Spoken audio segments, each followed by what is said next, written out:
Bonjour, bienvenue sur cette émission proposée par Cushman & Wakefield France. On va parler bien évidemment immobilier. On va revenir sur l'année 2020, regarder un petit peu les mutations qu'on a connues dans cette année un peu folle, et puis essayer de se projeter 2021 si tant est qu'on voit quelque chose, et peut-être un petit peu plus loin. Pour m'accompagner aujourd'hui, nous avons les trois directeurs de pôle de Cushman & Wakefield France, avec Christian Dubois, directeur du pôle commerce, Ludovic Delez, directeur du pôle agence, et Niels Vink, directeur du pôle investissement.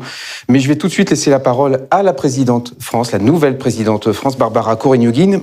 Vous arrivez à la présidence de Cushman & Wakefield France dans un contexte doublement inédit. D'abord, vous avez un regard neuf sur le conseil immobilier, vous qui avez été à la tête d'une structure de promotion et d'investissement immobilier notamment. Et puis ensuite, vous arrivez dans un contexte d'une violence incroyable sur la crise que nous traversons. Quel regard vous portez d'abord sur l'environnement économique dans lequel évolue l'industrie immobilière? Et puis on reparlera à la fin de cette session sur votre feuille de route et vos ambitions pour Cushman. Mais d'abord un petit peu le regard macro.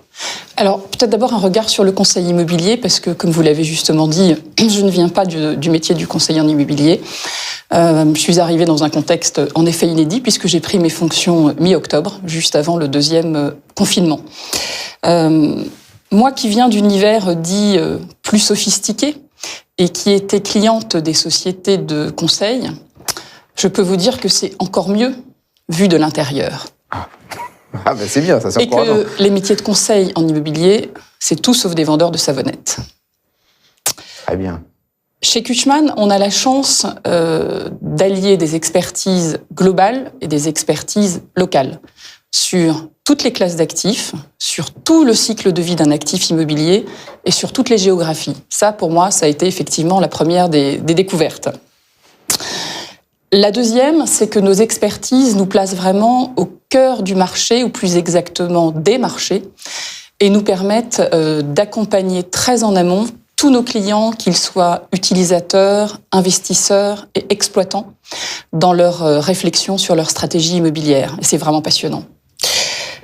Alors, quoi dire de plus? Je suis comblée par la richesse de nos expertises, des talents qu'il y a évidemment dans nos équipes, et je pense que ça va nous permettre d'aller encore plus loin. Alors, sur le contexte peut-être économique, deuxième question que vous m'avez posée. Là, c'est moins positif quand même. Comment? C'est moins positif, là. Oui, en effet, la situation que nous avons vécue est totalement inédite, extrêmement perturbante pour nos clients, nos métiers, tous les secteurs d'activité. Mais plus généralement, je voudrais partager avec vous plusieurs réflexions.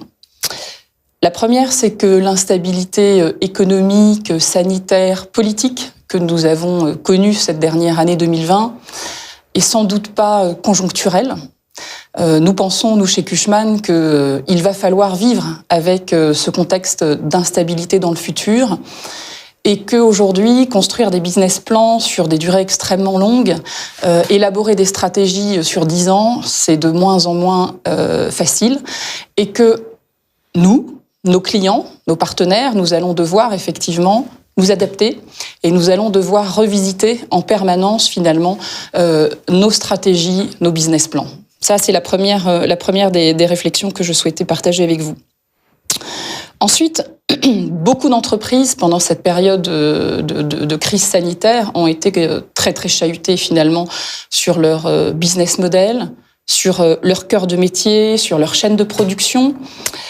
Et dans ce contexte, en fait, je pense qu'on se rend compte combien l'immobilier tertiaire est stratégique finalement dans l'activité d'une entreprise parce que il recèle finalement un potentiel de création de valeur pour toutes les entreprises, potentiel de création de valeur dans l'optimisation de leur performance opérationnelle, l'optimisation de leur performance financière, leur capacité à attirer des talents, etc., etc.